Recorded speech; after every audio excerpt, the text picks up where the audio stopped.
안녕하세요. 자식복 많은 60대 후반 남자입니다. 최고의 가르침은 어린 아이에게 웃는 법을 가르치는 거라는 말 들은 적이 있습니다. 그리고 그 말이 지금도 가장 맞는 말이라고 생각합니다. 행복하게 큰 아이들이 결국 행복한 어른이 되어 행복한 세상을 만들 테니까요. 저는 좋은 부모가 되고 싶었습니다. 불행했던 제 어린 시절 때문에요. 저는 어릴 적 부모님이 모두 사고로 돌아가셨어요. 제가 중학교 1학년 때였죠. 형제도 없이 혼자 남은 전 고아가 되어버리고 말았습니다.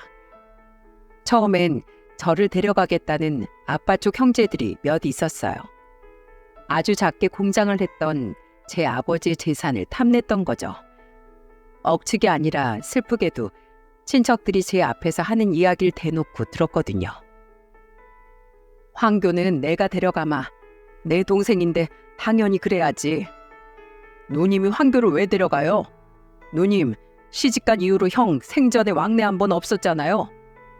야, 그건 너도 똑같지.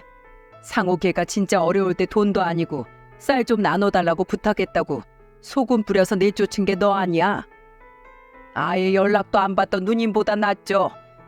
누님도 지금 형이 남긴 공장 낼름하려고 이러는 거잖아요. 세상에 혼자 덩그러니 남겨져 저런 말을 듣고 있자니 너무 무섭고 서글프더라고요. 돌아가신 부모님이 불쌍하기도 했고요. 저는 그 공장이 무척 가난했던 저희 부모님께서 젊은 시절을 다 바쳐 일궈낸 것임을 알고 있었습니다. 저도 어머니께서 포대기에 저를 업고 다닐 때부터 그 공장을 제 집 드나들듯 했었으니까요.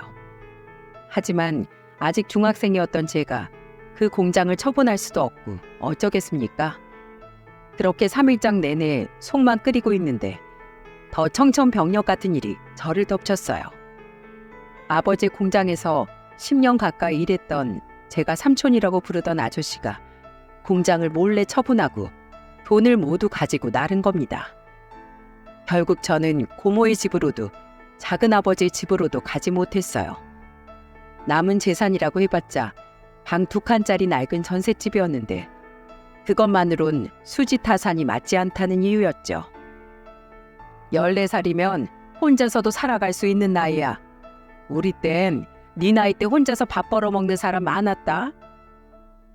그들은 태도를 싹 바꿔 저를 그 집에 덩그러니 남겨두고 떠났습니다.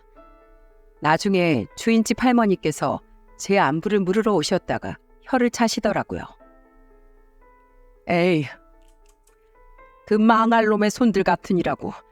몸만 컸지 저밖에 모르는 그것들은 어른도 아니다. 사람이 덜 됐어. 할머니께선 고맙게도 제가 그 집을 떠날 때까지 한 번도 전셋값을 올리지 않았습니다.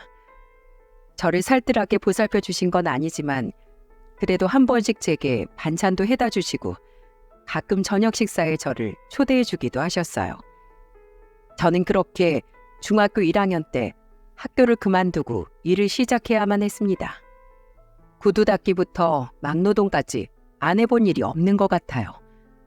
그래도 이 몸 하나 누일 수 있는 집이 있다는 것만으로도 감사하며 저는 이를 악물고 살았습니다. 그렇게 사는 와중에 검정고시로 고졸 학력까지 따기도 했죠. 18살 때부터 한 식품 공장에 들어가 일을 하기 시작했습니다. 아마 그때부터였던 것 같아요. 부모님이 하시던 일을 저도 하고 싶다는 꿈을 가졌던 게 말이죠.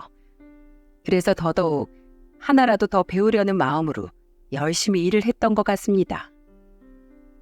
성실하게 살다 보니 저를 좋게 봐주신 작업 부장님께서 중매를 서주셨어요. 옆 시장에서 기름 가게를 하던 아주머니의 딸이었죠. 고운 사람이었습니다. 구화로 자란 저를 보듬어주고 위로해 주려고 애쓰던 착한 사람이기도 했고요. 그렇게 저는 결혼을 하게 되었어요. 제가 장모님께 첫 인사를 드리러 갔을 때 구화로 자라온 집안 사정을 말씀드리며 고개를 떨구자 장모님이 제게 그러시더군요. 왜 고개를 숙여? 고아가 무슨 죄라고. 그동안 고생 많았겠네. 나도 딸밖에 못 낳아서 집안에 대를 끊어놓고 그것도 모자라 먼저 간 남편까지 잡아먹은 독한 년이라고 손가락질 많이 받았어. 그래서 아내, 가족이 죽은 걸 가지고 남은 가족을 비난하면 안 된다는 걸 말이야. 사람 목숨은 하늘의 뜻인데 천명을 한낱 인간한테 어쩌란 말이야. 아무도 제게 저런 말을 해주지 않았는데 장모님의 말씀을 들으니 눈물이 흐르더군요. 그리고 제가 이런 아내와 처가를 만나기 위해 이토록 고생을 해왔던가 싶어 벅차오르기도 했어요. 그런 제 생각이 정말 맞았던 건지 결혼을 한 이후엔 모든 일이 술술 풀리기 시작했습니다. 26의 나이에 첫 아들을 낳았고 3년 후엔 세상 귀한 딸도 세상에 태어나게 되었죠. 나이 30엔 장모님께서 노화로 일찍 돌아가시는 아픔을 겪기도 했지만 그래도 잘 이겨내고 힘을 내서 살아갔어요. 저는 돈을 모아 나이 38에 작지만 번듯한 제 식품 공장을 차릴 수 있었습니다. 정말 눈썹이 휘날릴 정도로 열심히 살았던 것 같아요. 지칠 때마다 가족들과 힘들었던 제 과거를 떠올렸죠. 결국 전 피나는 노력 끝에 7년 뒤엔 더 이상 의뢰만 받는 것이 아닌 독자적인 상품을 만들어낼 수 있는 사업에도 착수하게 되어 작은 사업체까지 운영하게 되었어요. 그리고 제 사업과 공장은 점점 자리를 잡게 되었습니다. 50대 초반쯤엔 이 정도면 그래도 중산층의 턱걸이로 남아 들겠다 싶은 정도의 부도 갖게 되었어요. 각각 26, 23이 된 제 아들과 딸도 장성해 자신들의 길을 찾아갔고 오래지 않아 독립도 했어요.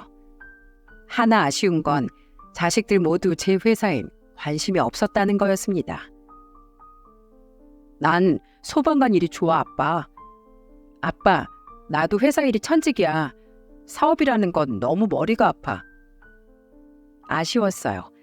힘들게 사업을 일궈온 만큼 자식 중 한 명에게라도 사업을 물려주고 싶었는데요. 어찌됐든 아직 제 나이가 젊었던지라 이후의 일은 나중에 생각하기로 했죠. 당시 제 공장엔 유독 마음이 쓰이던 여직원이 한 명 있었습니다. 직원들의 점심시간에 공장에 들렀을 때였어요. 다들 점심을 먹고 들어와 휴게실에서 쉬고 있었는데 그 여직원이 혼자 공장 바닥을 걸레로 벅벅 닦고 있더라고요. 미경 씨, 뭐예요? 다들 쉬는데. 사장님, 안녕하세요. 제가 조금 전에 커피를 쏟아서요. 40 중반쯤 되었던 미경 씨는 몸이 참 약한 사람이었습니다. 사람은 성실한데 빈혈도 잦고 최악에는 일상 다반사에 심할 땐 일을 하다 쓰러져 구급차에 실려간 적도 있었죠. 그래도 차마 그만두라곤 못했던 게 전 남편과 사별 후 혼자서 아이 셋을 키우고 있는 사정을 다 알고 있었거든요. 돌아가신 장모님이 생각나서 차마 모질게 굴 수가 없었어요. 무엇보다 꾀를 부리지 않고 성실하게 일을 하는 사람인 걸 알고 있기도 했고요. 어느 날은 미경 씨가 화장실에서 나오는데 코를 휴지로 틀어막고 있더군요. 호피 났어요? 자신도 자꾸만 아픈 모습을 보이는 게 민망했던지 미경 씨는 머쓱하게 웃으며 자리를 피하려고 하더군요. 저는 그런 미경 씨를 불러세우곤 말했습니다. 미경 씨, 자주 아프신 것 같은데 너무 무리하지 마시고 좀 쉬세요. 혹시 저 잘리나요? 안 돼요, 사장님. 아직 애들 셋이 어려서 저 한 푼이라도 더 벌어야 해요. 혹시 제가 너무 자주 아파서 공장에 폐가 되는 거면 저 정말 이악물고 할게요. 코피 이런 거 아무렇지도 않아요. 그러니까 제발 절 믿게 보지 말아주세요. 미경 씨는 제가 자신을 자르려고 한다고 생각했는지 눈물까지 글썽이며 제게 애원하더라고요. 저는 당황해서 두 손을 내저으며 그런 게 아니라고 말했죠. 그래도 미경 씨가 쉽사리 격앙된 감정을 가라앉히지 못하는 것 같아 저는 미경 씨를 휴게실로 불러 앉히곤 따뜻한 차를 한 잔 내밀었습니다. 큰애가 9살일 때 남편이 사고로 세상을 떠났어요. 아직 어린애가 셋이나 됐는데 정말 막막하더라고요.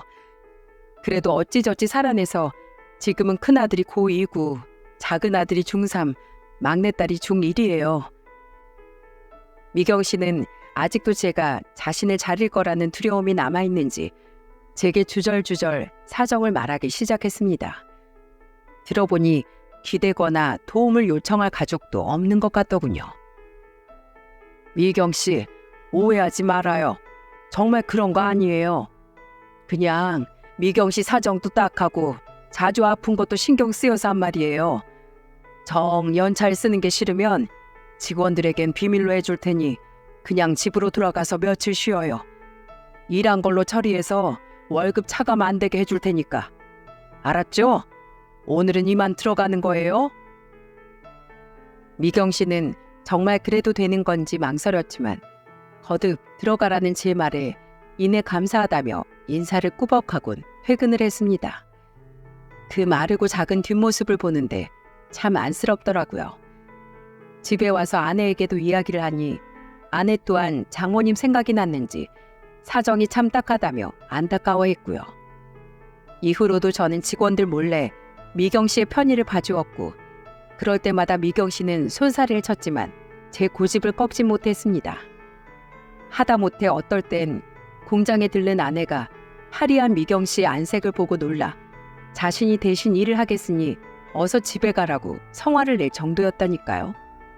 미경 씨는 그런 우리 부부에게 고맙다며 가끔 비닐봉지에 과일 몇 알을 사오기도 했습니다. 너무 별것 아닌 걸 가져다 드려 오히려 죄송하다면서요. 아, 저 사과 무진장 좋아합니다. 아침에 먹는 사과는 금사과라고들 하잖아요. 고마워요, 미경 씨. 가족들이랑 잘 먹을게요. 저도 아주 없이 살아봤던지라 빠듯한 사정에 이 정도도 얼마나 고심하며 사온 선물일지 충분히 알고 있어 미경 씨의 마음을 고맙게 받았죠. 그리고 답례하는 마음으로 다른 직원들 몰래 보너스를 하며 월급을 더 챙겨주기도 했습니다. 미경 씨, 힘내요. 날 봐요. 힘들어도 버티다 보면 분명 좋은 날이 올 겁니다. 힘내서 사는 거예요. 알았죠?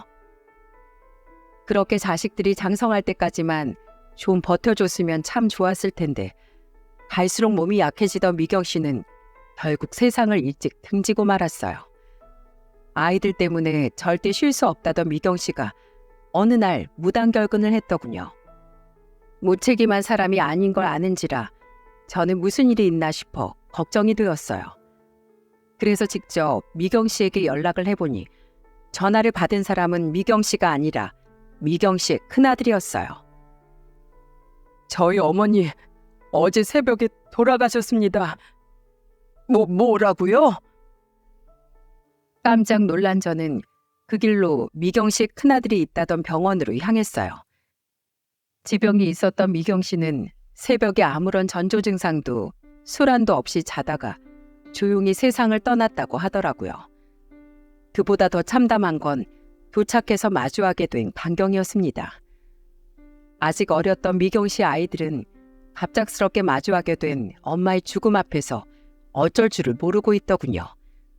장례 절차를 어떻게 밟아야 하는지, 자신들이 당장 무엇부터 해야 하는지 아무것도 알지 못해 저들끼리 부여잡고 엉엉 울기만 하고 있더라고요. 어릴 적 영문도 모른 채 부모님을 잃고 멀뚱거리던 제가 떠올랐습니다. 마음이 아파오더군요. 저는 우선 마음을 추스르고 아이들에게 다가갔어요. 그리고는 미경 씨의 큰아들에게 다가가 제 명함을 내밀며 제 소개를 했죠. 그리고 전 아이들을 대신해서 미경 씨의 장례를 치러주었습니다. 빈소를 잡고 장례 도우미를 부르고 미경 씨 휴대폰에 등록된 연락처로 부고 문자를 돌렸어요. 그리고 상주복을 입은 아이들에게 조문객을 응대하고 조의금을 받는 방법을 알려준 후 우선 집으로 돌아왔죠.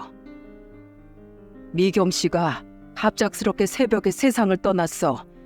남은 가족이라곤 애들밖에 없는 것 같아서 내가 가서 좀 있어주려고. 어머, 이게 무슨 일이래요? 알았어요. 나도 채비하고 식장으로 갈게요. 아내도 화들짝 놀라며 얼른 검은 양복을 제게 꺼내주었죠. 저는 회사와 공장 직원들에게도 따로 연락을 돌렸습니다. 우리 공장에서 2년 7개월간 근무한 김미경 씨가 오늘 새벽 갑작스럽게 세상을 떠났습니다. 다들 오늘은 오전 근무까지만 마치고 오후에 다 같이 김미경 씨의 빈소를 찾아가는 것으로 근무를 대신하겠습니다. 김미경 씨와 친하지 않았던 분들도 대화 한번 나눠보지 않으신 분들도 있겠지만 그래도 마지막 가는 길을 외롭지 않게 함께 배웅해 주셨으면 좋겠네요. 그렇게 3일 동안 빈소를 지키는데 슬프게도 아이들의 학교 친구 몇 명, 담임들, 그리고 회사 직원들을 제외하곤 조문객이 거의 없더군요.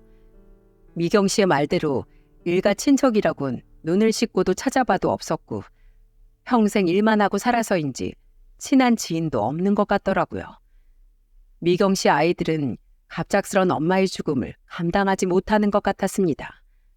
아이들, 특히 아직 중학생이었던 둘째와 셋째는 하루 종일 미경 씨 영정사진을 보며 엉엉 울기만 했어요.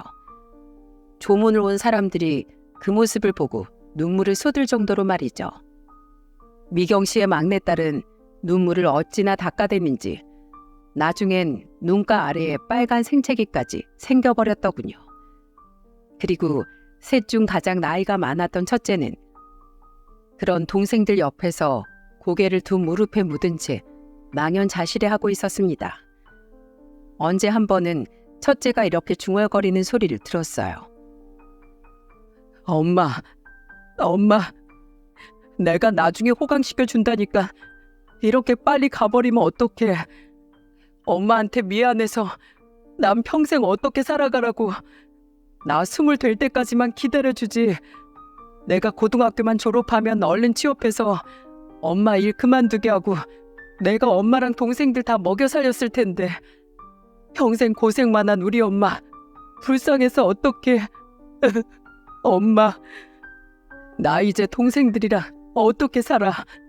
엄마, 난 무서워. 슬프고 죄스럽고 두려운 마음, 저도 충분히 겪어봤던 그 마음을 첫째의 입을 통해서 듣는데 그 아이가 너무 불쌍해서 저조차 눈물이 나더군요. 저는 첫째의 옆자리에 앉아 아주 조심스럽게 등을 두드려 주었어요. 괜찮다는 말도 힘내라는 말도 아무것도 해줄 수 없었으니까요. 이후 화장한 미경 씨를 납골당에 안치시키고 저는 아이들을 집에 태워다 준 후 집으로 돌아왔습니다. 아내 또한 아이들만 남겨진 게 안쓰럽다며 저와 함께 미경 씨 발인을 함께 지켜보았죠. 저는 속으로 빌어주었습니다. 아이들만 두고 떠나는 발걸음이 무겁겠지만 그래도 평생 고생만 하다 갔으니 이제라도 편히 쉬었으면 좋겠다고요. 살아생전엔 하루를 쉬는 것만으로도 벌벌 떨었던 가여운 사람이었으니까요. 그리고 집에 돌아와서 다시 일상을 살아가려 하는데 그 아이들이 너무 눈에 밟히더군요. 하루도 마음 편히 지낼 수 있던 날이 없었습니다. 미경 씨 영정사진을 보며 오열하던 둘째와 셋째, 차마 그런 동생들 앞에서 목 놓아 울지도 못하고 조용히 흐느끼던 첫째의 모습이 머릿속에서 떠나질 않았어요. 그래도 어쩌겠습니까? 한 명도 아니고 3명을 제가 어떻게 모두 책임질 수 있겠냐고요. 그래도 첫째가 너무 어린 나이는 아니었으니 잘 살아내겠지 하며 저는 애써 아이들을 머릿속에서 지워버리려 노력했습니다. 그랬더니 어느 날은 글쎄 미경 씨가 제 꿈에까지 나와서 울더라고요. 저를 바라보며 아무런 말도 하지 않고 눈물만 뚝뚝 흘려대는데 잠에서 깨고 나니 정말 미칠 노릇이었습니다. 또 어느 날은 미경 씨 대신 아이들이 서로 부둥켜 안고 미경 씨의 영정사진을 보며 울고 있는 꿈을 꾸기도 했고요. 저는 결국 아이들의 집에 찾아가 보았습니다. 아니나 다를까 집은 엉망이었어요. 주방을 보니 라면만 끓여 먹고 살았는지 라면 봉지만 쓰레기통에 수북했죠. 심지어 첫째는 집에 있지도 않았습니다. 얘들아, 아저씨 기억하지? 형은 어디 갔어? 몰라요. 형 요새 집에도 잘 안 들어오고 가끔 들어오면 술 냄새도 나요. 참 속상했어요. 한창 사춘기 나이였던 첫째는 갑작스런 자기 엄마의 죽음을 받아들이지 못하고 방황을 시작한 것 같았죠. 아직 20도 되지 않은 나이에 부모를 모두 잃었으니 세상을 부정하고 싶었던 거겠죠. 이후에도 저는 몇 번 더 그 집에 들르며 아이들에게 밥을 사주고 용돈을 쥐어주기도 했습니다. 어쩌다 집에 들어온 첫째와 마주치는 날이면 첫째는 저를 본체 만체하곤 다시 집 밖으로 나가버리더군요. 그렇게 거의 2달이라는 시간을 보내고 나니 더 이상 그 애들을 그대로 둘 수가 없겠더군요. 그날도 아이들을 보고 집에 들어온 전 아내에게 부탁을 했어요. 여보, 내가 정말 많이 고민해봤는데 미경 씨 애들 있잖아. 우리가 좀 데려오면 안 될까? 어차피 우리 애들 다 독립해서 방도 2개 남잖아. 나 요새 밤마다 꿈에 미경 씨랑 미경 씨 애들이 나와서 미치겠어. 어릴 때부터 혼자 살아온 과거 내 생각도 나고 아직 어린 그 애들이 저들끼리 어떻게 이 험한 세상을 살아가겠어. 안 그래? 나 그 애들을 모른 척하면 평생을 후회할 것 같아. 제 말을 들은 아내는 잠시 고민을 하는 것 같더니 이내 고개를 끄덕였습니다. 아내는 제 손을 잡으며 이렇게 말했어요. 안 그래도 나도 마음이 많이 쓰였어요. 게다가 자기 엄마가 죽어서 정신없이 슬픈 와중에도 우리한테 연신 감사합니다 하고 인사하는데 애들이 착하니까 마음이 더 안타깝더라고요. 게다가 당신 요새 잠도 잘 못 자서 다크서클이 턱끝까지 내려온 모습을 보니 그 편이 당신을 위해서도 좋을 것 같네요. 애들은 먼저 살리고 봐야죠. 아이를 셋이나 거둔다는 게 마음처럼 쉬운 일이 아니건만 선뜻 제 말을 들어준 아내가 무척이나 고마웠습니다. 다음 날 저는 다시 아이들이 있는 집으로 향했고 믿기지 않아 하는 아이들을 설득한 끝에 결국 애들을 저희 집으로 데려올 수 있었어요. 문제는 첫째였습니다. 둘째와 셋째는 고맙게도 저희 집으로 따라와 주었지만 방황하던 첫째는 달랐어요. 첫째는 제게 이렇게 쏘아붙였죠. 아저씨가 어떤 사람인 줄 알고 무작정 거길 쫓아가요. 저는 안 가요. 18이면 충분히 혼자 살아갈 수 있는 나이라고요. 장례식 땐 감사했지만 과도한 친절은 오히려 부담스러운 법이에요. 아시겠어요? 결국 첫째는 그 집에 남게 되었습니다. 둘째와 셋째를 보살피면서도 저는 그런 첫째가 너무 신경이 쓰였어요. 그래서 저는 퇴근 후 매일매일 첫째를 찾아갔죠. 밥은 먹었어? 곧 고3인데 뭐 필요한 건 없고? 아, 제가 알아서 한다고요. 아저씨가 제 부모예요? 대체 왜 이렇게 절 귀찮게 하세요? 그런 제가 불편했는지 첫째는 나중에는 아예 집에 붙어있지도 않더군요. 한 3일을 찾아가도 첫째의 모습이 보이지 않자 걱정이 된 전 첫째에게 전화를 걸었어요.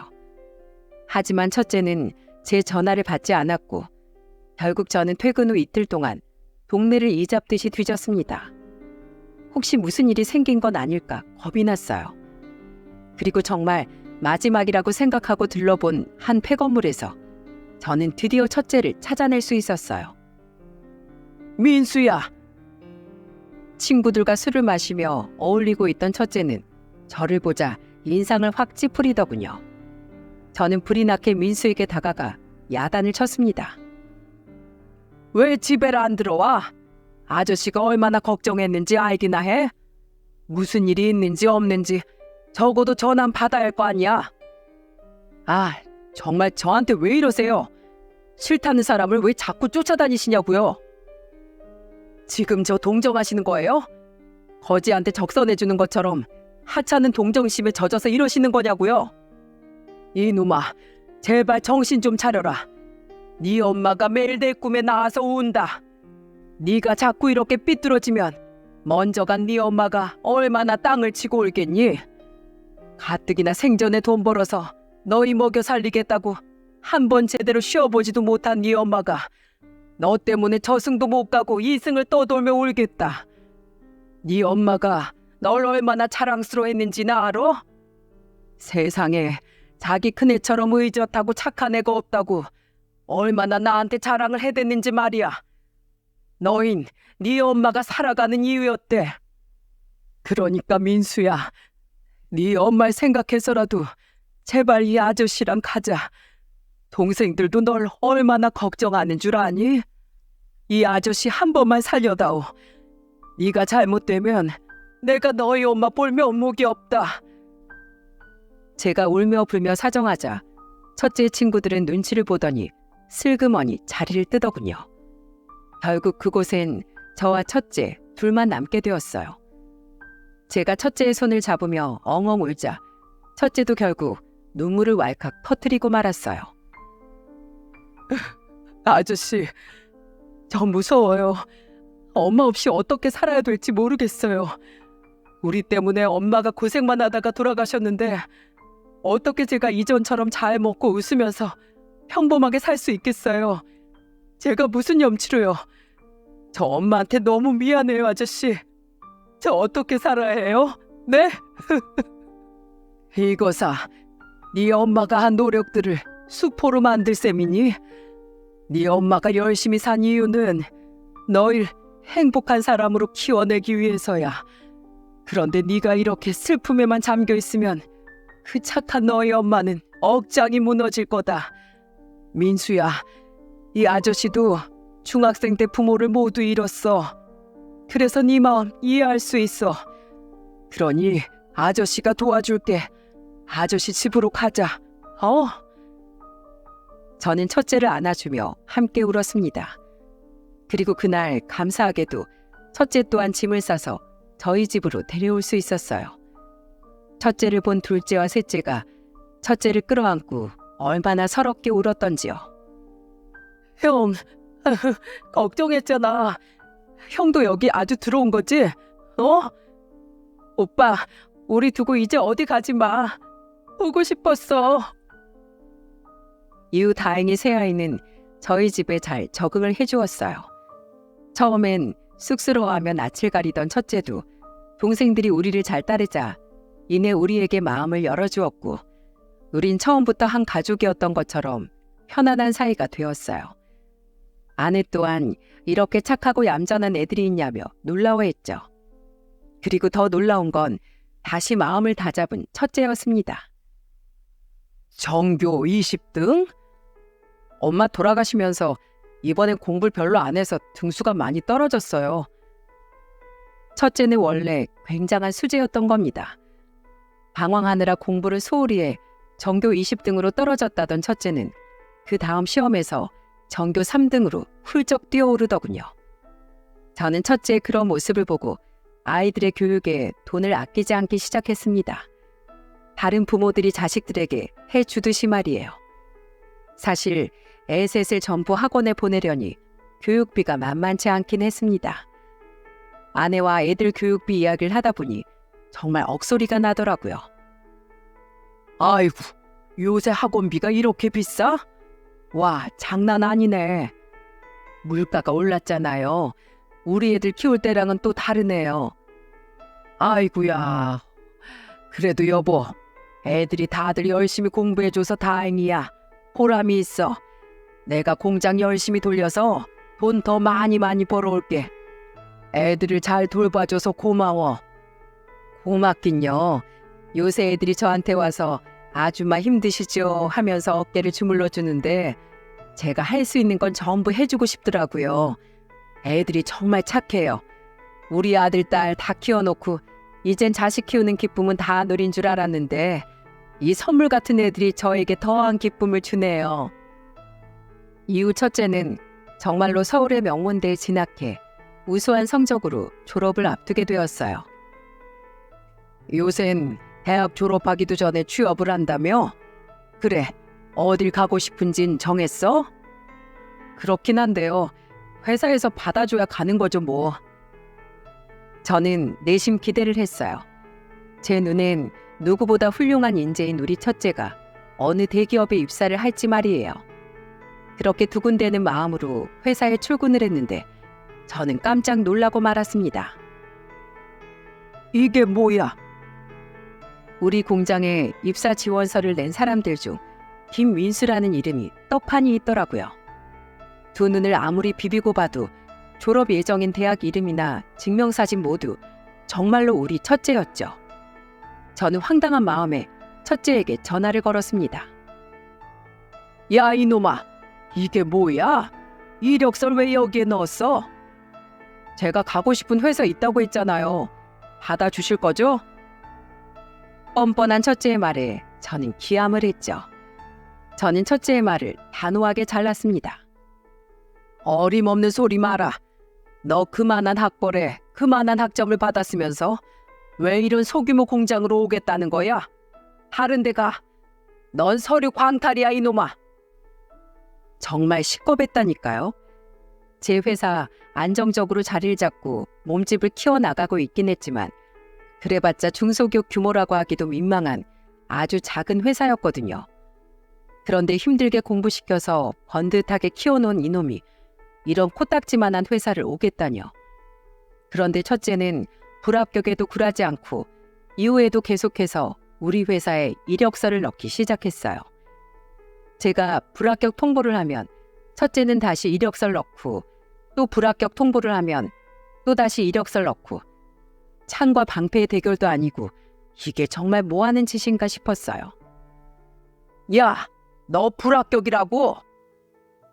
그 짓을 한 5번쯤 했을 땐가 결국 폭발한 전 집에 들어온 첫째에게 소리쳤습니다. 제 말에 첫째는 실실 웃는 얼굴로 대꾸를 했어요. 몇 번을 더 해야 하냐?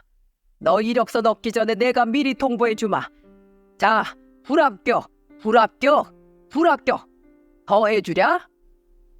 아저씨, 저 이거 받아주실 때까지 계속 지원할 거예요. 안 받아주시면 저 다른데 아무데도 취업 안 할 거라고요. 열심히 공부시켜 주셔놓고 저 백수 만드실 거예요? 여보, 당신이 진 것 같은데요. 애초에 당신이 이길 수가 없는 싸움이었네요. 그런 첫째의 말에 아내는 박장대소를 하고 말았죠. 그리고 그날 저녁 타들어가는 속에 저는 첫째와 소주를 한 잔 기울이게 되었습니다. 아유, 머리야. 자, 술 한 잔 받아. 난 오늘 너 때문에 복장이 터져서 한 잔 해야겠다. 제게 술잔을 받은 첫째는 언제 방에서 꺼내왔는지 흰 봉투 하나를 주섬주섬 꺼내더군요. 그리고 첫째 입에서 나온 말을 듣고 저는 입에 넣은 술을 그대로 밖으로 뿜어버렸습니다. 아저씨, 저 아르바이트에서 돈 받았어요. 뭐? 아르바이트? 이놈아, 내가 너 공부만 하라고 용돈도 넉넉히 줬는데 하라는 취업은 안 하고 하다 아르바이트를 했어? 그냥 3시간짜리 단기 아르바이트였어요. 이거 첫 월급이에요. 받으세요. 그동안 절 걷어주시고 이렇게 잘 키워주셔서 감사합니다, 아저씨.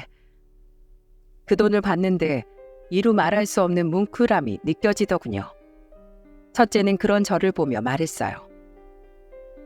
아저씨, 저 아저씨 아니었으면 지금 어떻게 살았을지 모르겠어요. 제 동생들도 마찬가지고요. 아저씨, 저 아저씨 덕분에 이 세상이 아직 살만한 곳이라는 걸 느끼게 되었어요.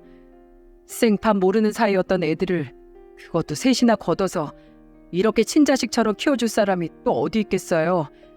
이 은혜 정말 오래오래 아저씨 아주머니 곁에서 갖고 싶어요. 그리고 제가 왜 아저씨 회사에 지원했는지 아세요? 물론 저도 좋은 회사 가고 싶고 좋은 데 취업하고 싶죠. 좋은 회사라는 게 뭔가요? 배울 곳이 있는 곳이 제일 좋은 회사 아닌가요? 근데 제가 세상에서 가장 존경하는 분은 아저씨인걸요. 아저씨 같은 분 아래에서 배우고 일하고 싶어요. 그게 바로 저한텐 가장 좋은 회사예요. 게다가 아저씨 회사는 제 엄마가 마지막으로 일하신 곳이기도 하잖아요. 그러니까 이제 그만 제 마음 알아주시고 제 이력서 좀 받아주세요. 네? 첫째의 진심 어린 말이 결국 제 마음을 울리더군요. 오랜만에 미경 씨의 생각도 많이 났고요. 저는 결국 그날 첫째에게 백기를 들고 말았습니다. 에휴, 네가 결국 날 이렇게 울리는구나. 울려. 알았다. 내가 졌다. 결국 저는 첫째를 제 회사에 받아들이기로 했어요. 하지만 그마저도 쉽지가 않더군요. 저는 어떻게든 첫째의 전공을 살려주려 공장이 아닌 사무직에 앉히려고 했어요. 그런데 첫째의 뜻은 완강하더군요.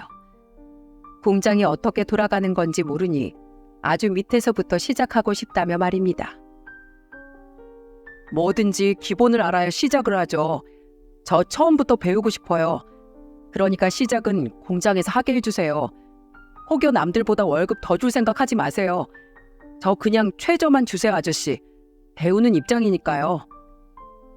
저 고집을 누가 꺾겠습니까? 결국 첫째는 자신의 뜻처럼 제 공장으로 취업을 하게 되었어요.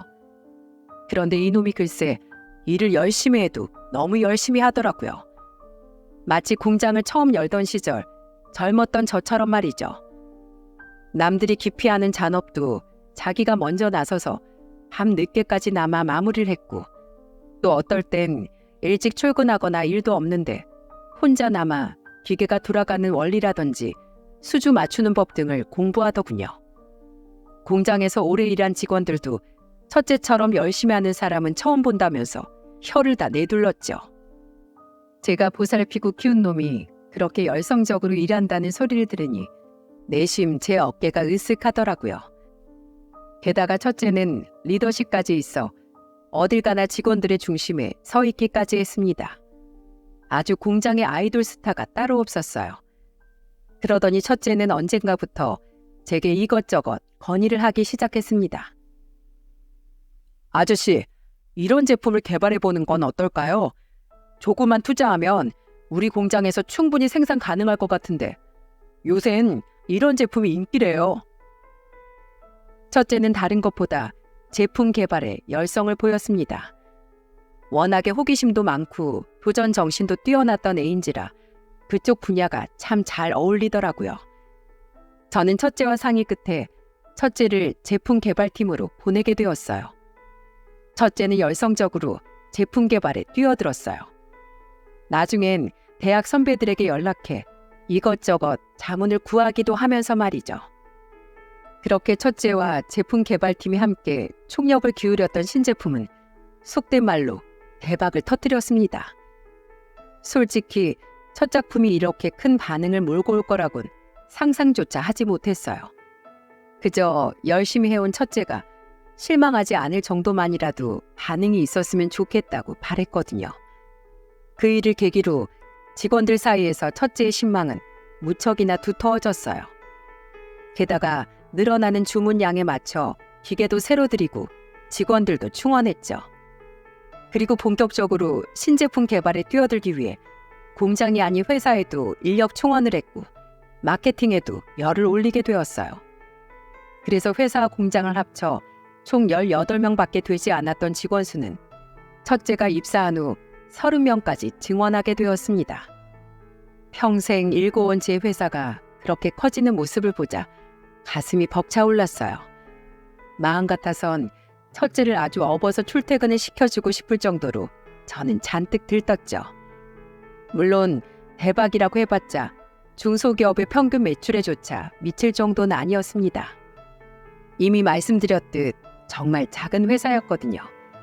하지만 첫째가 입사하기 전에 비해 아주 급상승한 매출임은 분명했습니다. 제 입장에선 아주 큰 쾌거를 거둔 셈이죠.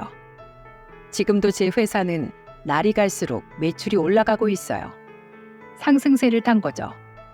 요즘 저는 이곳저곳 새로운 거래처들을 뚫으려 미팅을 쉬지 않고 하고 있답니다. 물 들어올 때 노를 저어야죠. 혹시라도 나중에 회사 매출이 주춤해질 때 대비해 지금 많이 성과를 이루어놔야 하지 않겠습니까? 왜냐하면 제겐 책임져야 할 회사 식구들이 훨씬 많이 늘었으니까요.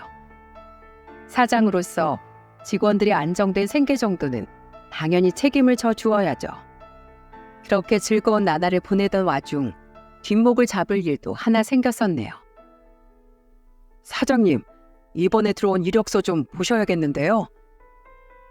인사팀 직원이 제게 보여준 이력서를 보니 아주 뒷골 땡기는 이름이 적혀 있더라고요.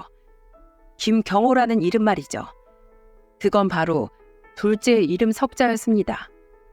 제 형만큼은 아니더라도 공부를 열심히 해 서울 중위권의 대학에 갔던 둘째가 제 형을 따라 제 회사에 또 이력서를 넣은 거예요. 집에 들어온 둘째를 보며 제가 피곤한 표정을 지으니 이미 첫째 때 실랑이를 봤던 둘째가 먼저 선수를 치려고 하더군요. 두 번째 웬수 왔냐? 아저씨, 제 이력서 안 받아주시면 저 아무데도 취업 안 할. 와라 와, 안 발린다. 너희가 말하면 듣니? 저는 첫째 때의 설전을 떠올리며 진절머리를 냈죠. 그런 저와 둘째의 모습을 보며 첫째와 아내는 씩 웃어 보였고요. 그렇게 둘째는 지금 자기 형 밑에서 처음 첫째처럼 딱 신입사원 연봉을 받으며 열심히 일을 배우고 있답니다. 막내인 미호는 미대에 진학해 지금 디자이너 일을 하고 있어요. 지방으로 취업한 탓에 지금 우리와 함께 살고 있진 않지만 한 달에 한 번은 꼬박꼬박 집으로 올라와 우리와 함께 주말을 보내고 다시 내려가곤 합니다. 아이들을 거둘 때까지만 해도 솔직히 셋 모두 이렇게 잘 자라줄 거라곤 정말 몰랐어요. 학교를 다닐 때나 일을 할 때도 꾀병 한 번 부리는 일 없이 아주 성실하게 생활하는 아이들을 보면 미경 씨가 떠오릅니다. 아픈 몸을 이끌고 누구보다 성실히 일을 했던 안쓰러운 모습이요. 아이들 모두 그런 자기 엄마를 닮은 거겠죠. 세 아이들은 제 친아들 친딸과도 무척이나 우애 좋게 지내고 있습니다. 친자식들은 사업에 관심 없는 자기들 대신 제 사업을 물려받을 인재들이 생겼다며 좋아하곤 해요. 세 아이들은 그 애들대로 자신들을 꺼리낌 없이 형제로 받아준 아들과 딸에게 고마워하고요. 그 애들이 저와 아내에게 말만 아저씨 아주머니라고 하지 이미 우린 부모 자식과 진배 없었으니까요. 요즘처럼 이렇게 경쟁이 치열한 시대에 첫째와 둘째가 아니었으면 제 회사는 소리 소문 없이 사라졌을 수도 있을 것 같습니다. 확실히 요샌 젊은 피가 회사에 필요한 것 같아요. 게다가 회사 일을 자기 일처럼 여겨주는 직원을 구하긴 하늘의 별 따기겠죠. 그렇게 생각을 하면 저는 참 복받은 사람인 것 같습니다. 얼마 전엔 첫째가 제게 선물을 하나 해주었어요. 우리 회사 매출이 아주 정점을 찍었을 때였죠. 그건 바로 대표 직함과 제 이름 석자가 새겨진 명패였습니다. 아저씨, 번듯한 회사 사장님이 여태 명패 하나 없으면 어떡해요? 세련되게 묵직한 유리로 제작된 것이 무척이나 마음에 들었어요. 제 인생에 생긴 첫 명패였죠. 어쩜 이렇게 기특한 생각을 했나 몰라요. 직원들 모두 그걸 보고 박수를 쳐주었는데 그중 제일 앞에서 신나게 박수를 치는 첫째와 둘째를 저는 그만 와라 끌어안고 말았다니까요. 제가 아이들을 거두었던 건 제가 살면서 해온 일 중 가장 잘한 선택이었던 것 같습니다.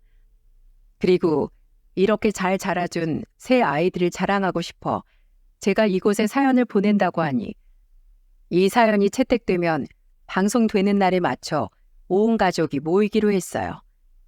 결혼한 제 친아들과 친딸도 각각 며느리와 사위, 손주들까지 데리고 오겠다고요. 참 기대가 되네요. 다 함께 모인 자리에서 짧게나마 제 어린 시절 이야기까지 들려줄 수 있게 될 그 시간이 말이죠. 지난 과거를 돌이키며 함께 울기도 하고 웃기도 하겠죠. 제 아들과 딸은 왜 자신들 이야기의 분량이 턱없이 적냐며 불평을 하기도 하겠고요. 그런데 어쩌겠어요. 오늘 제가 적고 있는 이 사연의 주인공은 우리 새 아이들인 것을요. 그럼 마지막으로 함께 이 사연을 듣고 있을 새 아이들에게 한마디 남기며 이만 글을 마치겠습니다. 민수야, 경호야, 미호야. 그동안 이 아저씨랑 아줌마 속 한 번 안 섞이고 잘 자라주어서 고맙다. 결혼을 앞둔 우리 둘째 경호는 미리 축하하고 노총각인 첫째 민수도 너무 일만 하지 말고 이제 신부감 좀 알아보고 내가 손을 내밀었을 때 선뜻 내 손을 잡아주어서 너무 고맙다. 너희가 그때 잡아준 손이 나와 내 아내를 더욱 커다란 행복 앞으로 데려다 주었단다. 이 글에선 너희를 첫째, 둘째, 셋째라고 썼지만 앞으로 내 더 이상 그렇게 부르지 않으마. 너희는 우리 자식이나 다름없으니까 말이다. 우리 셋째, 넷째, 그리고 막내, 언제까지나 우리 곁에서 건강하게 행복하게 살아다오. 이 아빠가 많이 사랑한다. 물론 우리 집 진짜 첫째, 둘째도 혹시 서운해할까봐 내 덧붙인다. 여름 무더위 건강 조심하시고요. 긴 사연 들어주셔서 정말 감사합니다.